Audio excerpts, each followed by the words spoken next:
സങ്കീർത്തനങ്ങളുടെ പുസ്തകം അധ്യായം 1. ദുഷ്ടരുടെ ഉപദേശം സ്വീകരിക്കുകയോ പാപികളുടെ വഴിയിൽ വ്യാപരിക്കുകയോ പരിഹാസകരുടെ പീഠങ്ങളിലിരിക്കുകയോ ചെയ്യാത്തവൻ ഭാഗ്യവാൻ. അവൻ്റെ ആനന്ദം കർത്താവിൻ്റെ നിയമത്തിലാണ്. രാവും പകലും അവൻ അതിനെക്കുറിച്ച് ധ്യാനിക്കുന്നു. നീർച്ചാലിനരികെ നട്ടതും യഥാകാലം ഫലം തരുന്നതും ഇല കൊഴിയാത്തതുമായ വൃക്ഷം പോലെയാണ് അവൻ. അവൻ്റെ പ്രവൃത്തികൾ സഫലമാകുന്നു. ദുഷ്ടർ ഇങ്ങനെയല്ല. കാറ്റു പറത്തുന്ന പതിരുപോലെയാണ് അവർ. ദുഷ്ടർക്ക് ന്യായവിധിയെ നേരിടാൻ കഴിയുകയില്ല.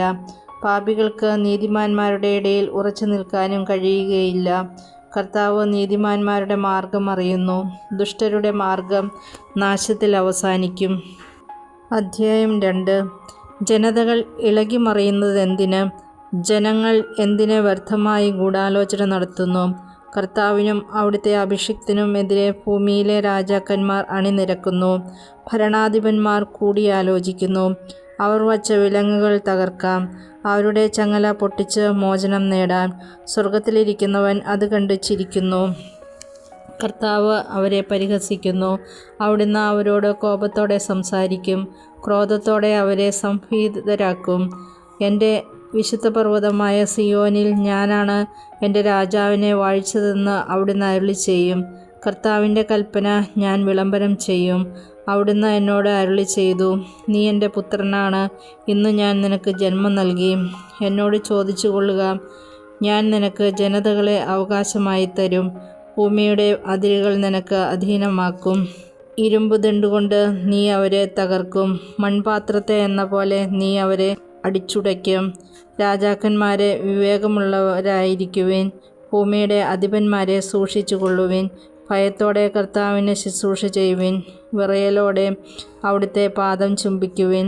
അല്ലെങ്കിൽ അവിടുന്ന് കോപിക്കുകയും നിങ്ങൾ വഴിയിൽ വച്ച് നശിക്കുകയും ചെയ്യും. അവിടുത്തെ കോപം ക്ഷണത്തിൽ ജ്വലിക്കുന്നു. കർത്താവിൽ ശരണം വയ്ക്കുന്നവർ ഭാഗ്യവാന്മാർ. കർത്താവേ, എൻ്റെ ശത്രുക്കൾ അസംഖ്യമാണ്. അനേകർ എന്നെ എതിർക്കുന്നു. ദൈവം അവനെ സഹായിക്കുകയില്ല എന്ന് പലരും എന്നെക്കുറിച്ച് പറയുന്നു. കർത്താവേ, അങ്ങാണ് എൻ്റെ രക്ഷാകവചവും എൻ്റെ മഹത്വവും. എന്നെ ശിരസ്സുയർത്തി നിർത്തുന്നതും അവിടുന്ന് തന്നെ. ഉച്ചത്തിൽ ഞാൻ കർത്താവിനെ വിളിച്ചപേക്ഷിക്കുന്നു. തൻ്റെ വിശുദ്ധ പർവ്വതത്തിൽ നിന്ന് അവിടുന്ന് എനിക്ക് ഉത്തരമരുളുന്നു.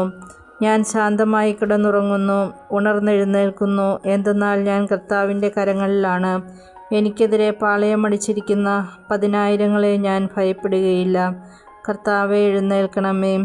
എൻ്റെ ദൈവമേ, എന്നെ രക്ഷിക്കണമേ. അങ്ങ് എൻ്റെ ശത്രുക്കളുടെ ചകിട്ട് തടിക്കുന്നു. ദുഷ്ടരുടെ പല്ലുകളെ അങ്ങ് തകർത്തു. വിമോചനം കർത്താവിൽ നിന്നാണ്. അവിടുത്തെ അനുഗ്രഹം അങ്ങയുടെ ജനത്തിന്മേൽ ഉണ്ടാകുമാറാകട്ടെ. അധ്യായം 4.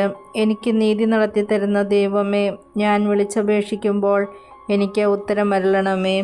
ഞെരുക്കത്തിൽ എനിക്ക് അങ്ങ് അഭയമരുളി. കാരുണ്യപൂർവ്വം എൻ്റെ പ്രാർത്ഥന കേൾക്കണമേ. മാനവരെ, എത്രനാൾ നിങ്ങൾ എൻ്റെ അഭിമാനത്തിന് ക്ഷതമേൽപ്പിക്കും? എത്രനാൾ നിങ്ങൾ പൊള്ളവാക്കുകളിൽ രസിച്ച് വ്യാജം അന്വേഷിക്കും? കർത്താവ് നീതിമാന്മാരെ തനിക്കായി തിരഞ്ഞെടുത്തിരിക്കുന്നുവെന്ന് അറിഞ്ഞുകൊള്ളുവിൻ. ഞാൻ വിളിച്ചപേക്ഷിക്കുമ്പോൾ അവിടുന്ന് കേൾക്കുന്നു. കോപിച്ചു കൊള്ളുക, എന്നാൽ പാപം ചെയ്യരുത്. നിങ്ങൾ കിടക്കയിൽ വച്ച് ധ്യാനിച്ച് മൗനമായിരിക്കുക. ഉചിതമായ ബലികൾ അർപ്പിക്കുകയും കർത്താവിൽ ആശ്രയിക്കുകയും ചെയ്യുവിൻ. ആര് നമുക്ക് നന്മ ചെയ്യും? കർത്താവെ, അങ്ങയുടെ മുഖകാന്തി ഞങ്ങളുടെ മേൽ പ്രകാശിപ്പിക്കണമേ എന്ന് പലരും പറയാറുണ്ട്. ധാന്യത്തിൻ്റെയും വീഞ്ഞിൻ്റെയും സമൃദ്ധിയിൽ അവർക്കുണ്ടായതിലേറെ ആനന്ദം എൻ്റെ ഹൃദയത്തിൽ അങ്ങ് നിക്ഷേപിച്ചിരിക്കുന്നു. ഞാൻ പ്രശാന്തമായി കിടന്നുറങ്ങും. എന്തെന്നാൽ കർത്താവെ, അങ്ങ് തന്നെയാണ് എനിക്ക് സുരക്ഷിതത്വം നൽകുന്നത്. കർത്താവെ, എൻ്റെ പ്രാർത്ഥന ചെവിക്കൊള്ളണമേ. എൻ്റെ നെടുവീർപ്പുകൾ ശ്രദ്ധിക്കണമേ. എൻ്റെ രാജാവേ, എൻ്റെ ദൈവമേ, എൻ്റെ നിലവിളിയുടെ സ്വരം ശ്രവിക്കണമേ. അങ്ങയോടാണല്ലോ ഞാൻ പ്രാർത്ഥിക്കുന്നത്. കർത്താവെ, പ്രഭാതത്തിൽ അങ്ങ് എൻ്റെ പ്രാർത്ഥന കേൾക്കുന്നു. പ്രഭാതബലി ഒരുക്കി ഞാൻ അങ്ങേക്കായി കാത്തിരിക്കുന്നു. അങ്ങ് ദുഷ്ടതയിൽ പ്രസാദിക്കുന്ന ദൈവമല്ല. തിന്മ അങ്ങയോടൊത്ത് വസിക്കുകയില്ല. അഹങ്കാരികൾ അങ്ങയുടെ കൺമുമ്പിൽ നിൽക്കുകയില്ല. അധർമ്മികളെ അങ്ങ് വെറുക്കുന്നു. വ്യാജം പറയുന്നവരെ അങ്ങ് നശിപ്പിക്കുന്നു. രക്തദാഹികളെയും വഞ്ചകരെയും കർത്താവ് വെറുക്കുന്നു. എന്നാൽ അവിടുത്തെ കാരുണ്യാതിരേകത്താൽ ഞാൻ അങ്ങയുടെ ആലയത്തിൽ പ്രവേശിക്കും. ഭക്തിപൂർവം ഞാൻ അങ്ങയുടെ വിശുദ്ധ മന്ദിരത്തിനു നേരെ പ്രണമിക്കും. കർത്താവെ, എൻ്റെ ശത്രുക്കൾ നിമിത്തം എന്നെ അങ്ങയുടെ നീതിമാർഗത്തിലൂടെ നയിക്കണമേ. എൻ്റെ മുമ്പിൽ അങ്ങയുടെ പാത സുഗമമാക്കണമേ. അവരുടെ അധരങ്ങളിൽ സത്യമില്ല, അവരുടെ ഹൃദയം കൂപമാണ്, അവരുടെ തൊണ്ട തുറന്ന ശപക്കുഴിയാണ്. അവരുടെ നാവിൽ മുഖസ്തുതി മുറ്റി നിൽക്കുന്നു. ദൈവമേ, അവർക്ക് കുറ്റത്തിനൊത്ത ശിക്ഷ നൽകണമേ. കൗശലങ്ങളിൽ തന്നെ അവർ പതിക്കട്ടെ. അവരുടെ അതിക്രമങ്ങളുടെ ആധിക്യത്താൽ അവരെ തള്ളിക്കളയണമേ. അവർ അങ്ങയെ ധിഖരിച്ചിരിക്കുന്നു. അങ്ങയിൽ ശരണം പ്രാപിക്കുന്നവർ സന്തോഷിക്കട്ടെ. അവർ എന്നും ആനന്ദഭരിതരായി സംഗീതം ആലപിക്കട്ടെ. അങ്ങയുടെ നാമത്തെ സ്നേഹിക്കുന്നവരെ സംരക്ഷിക്കണമേ. അവർ അങ്ങയിൽ ആനന്ദിക്കട്ടെ. കർത്താവെ, നീതിമാന്മാരെ അവിടുന്ന് അനുഗ്രഹിക്കുന്നു. പരിച കൊണ്ടെന്ന പോലെ കാരുണ്യം കൊണ്ട് അവിടുന്ന് അവരെ മറയ്ക്കുന്നു. അധ്യായം 6. ദുഃഖിതൻ്റെ വിലാപം. കർത്താവെ, കോപത്തോടെ എന്നെ ശകാരിക്കരുതേ, ക്രോധത്തോടെ എന്നെ ശിക്ഷിക്കരുതേ. കർത്താവെ, ഞാൻ തളർന്നിരിക്കുന്നു, എന്നോട് കരുണ തോന്നണമേ. കർത്താവെ, എൻ്റെ അസ്ഥികൾ ഇളകിയിരിക്കുന്നു, എന്നെ സുഖപ്പെടുത്തണമേ. എൻ്റെ ആത്മാവ് അത്യന്തം അസ്വസ്ഥമായിരിക്കുന്നു. കർത്താവെ, ഇനിയും എത്ര നാൾ? കർത്താവെ, എൻ്റെ ജീവൻ രക്ഷിക്കാൻ വരണമേ. അങ്ങയുടെ കാരുണ്യത്താൽ എന്നെ മോചിപ്പിക്കണമേ. മൃതരുടെ ലോകത്ത് ആരും അങ്ങയെ അനുസ്മരിക്കുന്നില്ല. പാതാളത്തിൽ ആരങ്ങയെ സ്തുതിക്കും? കരഞ്ഞു കരഞ്ഞ് ഞാൻ തളർന്നു. രാത്രി തോറും ഞാൻ കണ്ണീരൊഴുക്കി. എൻ്റെ തലയണ കുതിർന്നു. കണ്ണീരുകൊണ്ട് എൻ്റെ കിടക്ക നനഞ്ഞു. ദുഃഖം കൊണ്ട് എൻ്റെ കണ്ണു മങ്ങുന്നു. ശത്രുക്കൾ നിമിത്തം അത് ക്ഷയിക്കുന്നു. അധർമ്മികളെ, എന്നിൽ നിന്ന് അകന്നു പോകുവിൻ. കർത്താവിൻ്റെ വിലാപം കേട്ടിരിക്കുന്നു. കർത്താവിൻ്റെ യാചന ശ്രവിക്കുന്നു. അവിടുന്ന് എൻ്റെ പ്രാർത്ഥന കൈക്കൊള്ളുന്നു. എൻ്റെ സകല ശത്രുക്കളും ലജ്ജിച്ച് പരിഭ്രാന്തരാകും. അവർ ക്ഷണത്തിൽ അവമാനിതരായി പിൻവാങ്ങും. അധ്യായം 7. നീതിക്ക് വേണ്ടിയുള്ള പ്രാർത്ഥന. എൻ്റെ ദൈവമായ കർത്താവെ, അങ്ങിൽ ഞാൻ അഭയം തേടുന്നു. എന്നെ വേട്ടയാടുന്ന എല്ലാവരിലും നിന്ന് എന്നെ രക്ഷിക്കണമേ, മോചിപ്പിക്കണമേ. അല്ലെങ്കിൽ സിംഹത്തെ പോലെ അവർ എന്നെ ചീന്തിക്കീറും. ആരും രക്ഷിക്കാനില്ലാതെ എന്നെ വലിച്ചിഴയ്ക്കും. എൻ്റെ ദൈവമായ കർത്താവെ, ഞാനത് ചെയ്തിട്ടുണ്ടെങ്കിൽ, ഞാൻ തിന്മ പ്രവർത്തിച്ചിട്ടുണ്ടെങ്കിൽ, ഞാൻ എൻ്റെ സുഹൃത്തിന് തിന്മ പ്രതിഫലം കൊടുത്തിട്ടുണ്ടെങ്കിൽ, അകാരണമായി ശത്രുവിനെ കൊള്ളയടിച്ചിട്ടുണ്ടെങ്കിൽ, ശത്രു എന്നെ പിന്തുടർന്ന് കീഴടക്കിക്കൊള്ളട്ടെ. എൻ്റെ ജീവനെ നിലത്തിട്ട് ചവിട്ടി മെതിക്കട്ടെ. പ്രാണനെ പൂഴിയിൽ ആഴ്ത്തിക്കൊള്ളട്ടെ. കർത്താവെ, കോപത്തോടെ എഴുന്നേൽക്കണമേ. എൻ്റെ ശത്രുക്കളുടെ ക്രോധത്തെ നേരിടാൻ എഴുന്നേൽക്കണമേ. ദൈവമേ, ഉണരണമേ.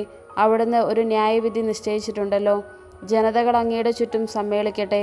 അവർക്ക് മുകളിൽ ഉയർന്ന സിംഹാസനത്തിൽ അവിടുന്ന് ഉപവിഷ്ടനാകണമേ. കർത്താവ് ജനതകളെ വിധിക്കുന്നു. കർത്താവെ, എൻ്റെ നീതിനിഷ്ഠയ്ക്കും സത്യസന്ധതയ്ക്കും ഒത്തവിധം എന്നെ വിധിക്കണമേ. നീതിമാനായ ദൈവമേ, മനസ്സുകളെയും ഹൃദയങ്ങളെയും പരിശോധിക്കുന്നവനെ, ദുഷ്ടരുടെ തിന്മയ്ക്ക് അറുതി വരുത്തുകയും നീതിമാന്മാർക്ക് പ്രതിഷ്ഠ നൽകുകയും ചെയ്യണമേ. ഹൃദയനിഷ്കളങ്കതയുള്ളവരെ രക്ഷിക്കുന്ന ദൈവമാണ് എൻ്റെ പരിച. ദൈവം നീതിമാനായ ന്യായാധിപനാണ്. അവിടുന്ന് ദിനംപ്രതി രോഷം കൊള്ളുന്ന ദൈവമാണ്. മനുഷ്യൻ മനസ്സ് തിരിയുന്നില്ലെങ്കിൽ അവിടുന്ന് വാളിന് മൂർച്ച കൂട്ടും. അവിടുന്ന് വില്ലുകൊലച്ച് ഒരുങ്ങിയിരിക്കുന്നു. അവിടുന്ന് തൻ്റെ ശരങ്ങളെ തീയമ്പുകളാക്കി മാരകായുധങ്ങൾ സജ്ജമാക്കിയിരിക്കുന്നു. ഇതാ, ദുഷ്ടൻ തിന്മയെ ഗർഭം ധരിക്കുന്നു, അധർമ്മത്തെ ഉദരത്തിൽ വഹിക്കുന്നു, വഞ്ചനയെ പ്രസവിക്കുന്നു. അവൻ കുഴി കുഴിക്കുന്നു, താൻ കുഴിച്ച കുഴിയിൽ താൻ തന്നെ വീഴുന്നു. അവൻ്റെ ദുഷ്ടത അവൻ്റെ തലയിൽ തന്നെ പതിക്കുന്നു. അവൻ്റെ അക്രമം അവൻ്റെ നെറുകയിൽ തന്നെ തറയുന്നു. കർത്താവിൻ്റെ നീതിക്കൊത്ത് ഞാൻ അവിടത്തേക്ക് നന്ദി പറയും. അത്യുന്നതനായ കർത്താവിൻ്റെ നാമത്തിന് ഞാൻ സ്തോത്രം ആലപിക്കും. അധ്യായം 8. മനുഷ്യൻ സൃഷ്ടിയുടെ മകുടം. കർത്താവെ, ഞങ്ങളുടെ കർത്താവെ, ഭൂമിയിലെങ്ങും അവിടുത്തെ നാമം എത്ര മഹനീയം. അങ്ങയുടെ മഹത്വം ആകാശങ്ങൾക്ക് മീതെ പ്രകീർത്തിക്കപ്പെടുന്നു. ശത്രുക്കളെയും രക്തദാഹികളെയും നിശബ്ദരാക്കാൻ അവിടുന്ന് ശിശുക്കളുടെയും മുലകുടിക്കുന്ന കുഞ്ഞുങ്ങളുടെയും അധരങ്ങൾ കൊണ്ട് സുശക്തമായ കോട്ട കെട്ടി. അങ്ങയുടെ വിരലുകൾ വാർത്തെടുത്ത വാനിടത്തെയും അവിടുന്ന് സ്ഥാപിച്ച ചന്ദ്രതാരങ്ങളെയും ഞാൻ കാണുന്നു. അവിടുത്തെ ചിന്തയിൽ വരാൻ മാത്രം മർത്യന് എന്തു മേന്മയുണ്ട്. അവിടുത്തെ പരിഗണന ലഭിക്കാൻ മനുഷ്യപുത്രന് എന്തർഹതയാണുള്ളത്. എന്നിട്ടും അവിടുന്ന് അവനെ ദേവദൂതന്മാരെക്കാൾ അല്പം മാത്രം താഴ്ത്തി. മഹത്വവും ബഹുമാനവും കൊണ്ട് അവനെ മകുടമണിയിച്ചു. അങ്ങ് സ്വന്തം കരവേലകൾക്കുമേൽ അവൻ ആധിപത്യം നൽകി. എല്ലാറ്റിനെയും അവൻ്റെ പാദത്തിൻ കീഴിലാക്കി. ആടുകളെയും കാളകളെയും വന്യമൃഗങ്ങളെയും ആകാശത്തിലെ പറവകളെയും സമുദ്രത്തിലെ മത്സ്യങ്ങളെയും കടലിൽ സഞ്ചരിക്കുന്ന സകലതിനെയും തന്നെ. കർത്താവെ, ഞങ്ങളുടെ കർത്താവെ, ഭൂമിയിലെങ്ങും അങ്ങയുടെ നാമം എത്ര മഹനീയം. അധ്യായം 9. മർദ്ദിതൻ്റെ പ്രത്യാശ.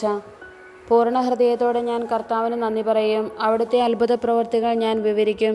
ഞാൻ അങ്ങയിൽ ആഹ്ലാദിച്ചുല്ലസിക്കും. അത്യുന്നതനായവനെ, അങ്ങയുടെ നാമത്തിന് ഞാൻ സ്തോത്രം ആലപിക്കും. എന്തെന്നാൽ എൻ്റെ എതിരാളികൾ പിന്തിരിഞ്ഞോടിയപ്പോൾ കാലിടറി വീഴുകയും അങ്ങയുടെ മുൻപിൽ നാശമടയുകയും ചെയ്തു. അങ്ങ് എനിക്ക് നീതി നടത്തി തന്നിരിക്കുന്നു. അങ്ങ് ന്യായാസനത്തിലിരുന്ന് നീതിപൂർവകമായി വിധി പ്രസ്താവിച്ചു. അവിടുന്ന് ജനതകളെ ശകാരിച്ചു. അവിടുന്ന് ദുഷ്ടരെ നശിപ്പിച്ചു. അവരുടെ നാമം എന്നേക്കുമായി മായിച്ചു കളഞ്ഞു. ശത്രു നാശകൂമ്പാരത്തിൽ അപ്രത്യക്ഷമായിരിക്കുന്നു. അവരുടെ നഗരങ്ങളെ അങ്ങ് ഉന്മൂലനം ചെയ്തു. അവരുടെ സ്മരണ പോലും മാഞ്ഞു പോയിരിക്കുന്നു. എന്നാൽ കർത്താവ് എന്നേക്കുമായി സിംഹാസനസ്ഥനായിരിക്കുന്നു. ന്യായവിധിക്കാണ് അവിടുന്ന് സിംഹാസനം സ്ഥാപിച്ചിരിക്കുന്നത്. അവിടുന്ന് ലോകത്തെ നീതിയോടെ വിധിക്കുന്നു. അവിടുന്ന് ജനതകളെ നിഷ്പക്ഷമായി വിധിക്കുന്നു. കർത്താവ് മർദ്ദിതരുടെ ശക്തിദുർഗമാണ്, കഷ്ടകാലത്ത് അവരുടെ അഭയസ്ഥാനവും. അങ്ങയുടെ നാമം അറിയുന്നവർ അങ്ങിൽ വിശ്വാസം അർപ്പിക്കുന്നു. കർത്താവെ, അങ്ങയെ അന്വേഷിച്ചവരെ അങ്ങ് ഉപേക്ഷിച്ചിട്ടില്ല. സിയോനിൽ വസിക്കുന്ന കർത്താവിന് സ്തോത്രം ആലപിക്കുവിൻ. അവിടുത്തെ പ്രവൃത്തികളെ ജനതകളുടെ ഇടയിൽ പ്രഘോഷിക്കുവിൻ. എന്തെന്നാൽ രക്തത്തിന് പ്രതികാരം ചെയ്യുന്ന അവിടുന്ന് അവരെ ഓർമ്മിക്കും. പീഡിതരുടെ നിലവിളി അവിടുന്ന് മറക്കുന്നില്ല. കർത്താവെ, എന്നോട് കരുണ കാണിക്കണമേ. മരണകവാടത്തിൽ നിന്ന് എന്നെ ഉദ്ധരിക്കുന്നവനെ, വൈരികൾ മൂലം ഞാൻ സഹിക്കുന്ന പീഡകൾ കാണണമേ. അങ്ങനെ ഞാൻ അവിടുത്തെ സ്തുതികൾ ആലപിക്കട്ടെ. സിയോൻ പുത്രിയുടെ കവാടങ്ങളിൽ ഞാൻ സന്തോഷിക്കട്ടെ. തങ്ങൾ കുഴിച്ച കുഴിയിൽ തന്നെ ജനതകൾ വീണടിഞ്ഞു. തങ്ങൾ ഒരുക്കിയ കെണിയിൽ അവരുടെ തന്നെ പാദങ്ങൾ കുരുങ്ങി. കർത്താവ് തന്നെ വെളിപ്പെടുത്തി. അവിടുന്ന് ന്യായവിധി നടത്തി. ദുഷ്ടർ സ്വന്തം കരവേലകളിൽ കുടുങ്ങി. ദുഷ്ടർ പാതാളത്തിൽ പതിക്കട്ടെ. ദൈവത്തെ മറക്കുന്ന സകല ജനതകളും തന്നെ. ദരിദ്രർ എന്നേക്കും വിസ്മരിക്കപ്പെടുകയില്ല. പാവങ്ങളുടെ പ്രത്യാശ എന്നേക്കുമായി അസ്തമിക്കുകയില്ല. കർത്താവെ, എഴുന്നേൽക്കണമേ. മനുഷ്യൻ അഹങ്കരിക്കാതിരിക്കട്ടെ. ജനതകൾ അങ്ങയുടെ സന്നിധിയിൽ വിധിക്കപ്പെടട്ടെ. കർത്താവെ, അവരെ ഭയാധീനരാക്കണമേ. തങ്ങൾ വെറും മർത്യരാണെന്ന് ജനതകൾ മനസ്സിലാക്കട്ടെ. അധ്യായം 10. നീതിക്ക് വേണ്ടിയുള്ള പ്രാർത്ഥന. കർത്താവെ, എന്തുകൊണ്ടാണ് അങ്ങ് അകന്നു നിൽക്കുന്നത്? ഞങ്ങളുടെ കഷ്ടകാലത്ത് അവിടുന്ന് മറഞ്ഞിരിക്കുന്നതെന്ത്? ദുഷ്ടർ ഗർവോടെ പാവങ്ങളെ പിന്തുടർന്ന് പീഡിപ്പിക്കുന്നു. അവർ വച്ച കെണിയിൽ അവർ തന്നെ വീഴട്ടെ. ദുഷ്ടൻ തൻ്റെ ദുരാഗ്രഹങ്ങളെക്കുറിച്ച് വൻപ് പറയുന്നു. അത്യാഗ്രഹി കർത്താവിനെ ശപിച്ചു തള്ളുന്നു. ദുഷ്ടൻ തൻ്റെ അഹങ്കാരത്തള്ളലാൽ അവിടുത്തെ അന്വേഷിക്കുന്നില്ല. ദൈവമില്ല എന്നാണ് അവൻ്റെ വിചാരം. അവൻ്റെ മാർഗങ്ങൾ എപ്പോഴും വിജയിക്കുന്നു. അവിടുത്തെ ന്യായവിധി അവന് കണ്ണെത്താത്ത വിധം ഉയരത്തിലാണ്. അവൻ തൻ്റെ ശത്രുക്കളെ പുച്ഛിച്ചു തള്ളുന്നു. ഞാൻ കുലുങ്ങുകയില്ല, ഒരു കാലത്തും എനിക്ക് അനർത്ഥമുണ്ടാവുകയില്ലെന്ന് അവൻ ചിന്തിക്കുന്നു. അവൻ്റെ വായ് ശാപവും വഞ്ചനയും ഭീഷണിയും കൊണ്ട് നിറഞ്ഞിരിക്കുന്നു. അവൻ്റെ നാവിനടിയിൽ ദ്രോഹവും അധർമ്മവും കുടികൊള്ളുന്നു. അവൻ ഗ്രാമങ്ങളിൽ പതിയിരിക്കുന്നു. ഒളിച്ചിരുന്ന് അവൻ നിർദോഷരെ കൊല ചെയ്യുന്നു. അവൻ്റെ കണ്ണുകൾ നിസ്സഹായരെ ഗൂഢമായി തിരയുന്നു. പാവങ്ങളെ പിടിക്കാൻ അവൻ സിംഹത്തെ പോലെ പതിയിരിക്കുന്നു. പാവങ്ങളെ വലയിൽ കുടുക്കി അവൻ പിടിയിൽ അമർത്തുന്നു. നിസ്സഹായൻ ഞെരിഞ്ഞമർന്നു പോകുന്നു. ദുഷ്ടൻ്റെ ശക്തിയാൽ അവൻ നിലം പതിക്കുന്നു. ദൈവം മറന്നിരിക്കുന്നു, അവിടുന്ന് മുഖം മറച്ചിരിക്കുകയാണ്. അവിടുന്ന് ഒരിക്കലും ഇത് കാണുകയില്ല എന്ന് ദുഷ്ടൻ വിചാരിക്കുന്നു. കർത്താവെ, ഉണരണമേ. ദൈവമേ, അവിടുത്തെ കരം ഉയർത്തണമേ. പീഡിതരെ മറക്കരുതേ. ദുഷ്ടൻ ദൈവത്തെ നിഷേധിക്കുന്നതും അവിടുന്ന് കണക്ക് ചോദിക്കുകയില്ലെന്ന് ഹൃദയത്തിൽ മന്ത്രിക്കുന്നതും എന്തുകൊണ്ട്? അങ്ങ് കാണുന്നുണ്ട്. കഷ്ടപ്പാടുകളും ക്ലേശങ്ങളും അങ്ങ് തീർച്ചയായും കാണുന്നുണ്ട്. അങ്ങ് അവ ഏറ്റെടുക്കും. നിസ്സഹായൻ തന്നെ അങ്ങേക്ക് സമർപ്പിക്കുന്നു. അനാഥന് അവിടുന്ന് സഹായകനാണല്ലോ. ദുഷ്ടൻ്റെയും അധർമ്മിയുടെയും ഭുജം തകർക്കണമേ. ദുഷ്ടതയ്ക്ക് അറുതി വരുന്നതുവരെ അത് തിരഞ്ഞു നശിപ്പിക്കണമേ. കർത്താവ് എന്നേക്കും രാജാവാണ്. ജനതകൾ അവിടുത്തെ ദേശത്തു നിന്ന് അറ്റുപോകും. കർത്താവെ, എളിയവരുടെ അഭിലാഷം അങ്ങ് നിറവേറ്റും. അവരുടെ ഹൃദയത്തിന് ധൈര്യം പകരും. അവിടുന്ന് അവർക്ക് ചെവി കൊടുക്കും. അനാഥർക്കും പീഡിതർക്കും അങ്ങ് നീതി നടത്തിക്കൊടുക്കും. മണ്ണിൽ നിന്നുള്ള മനുഷ്യൻ ഇനിമേൽ അവരെ ഭീഷണിപ്പെടുത്തുകയില്ല.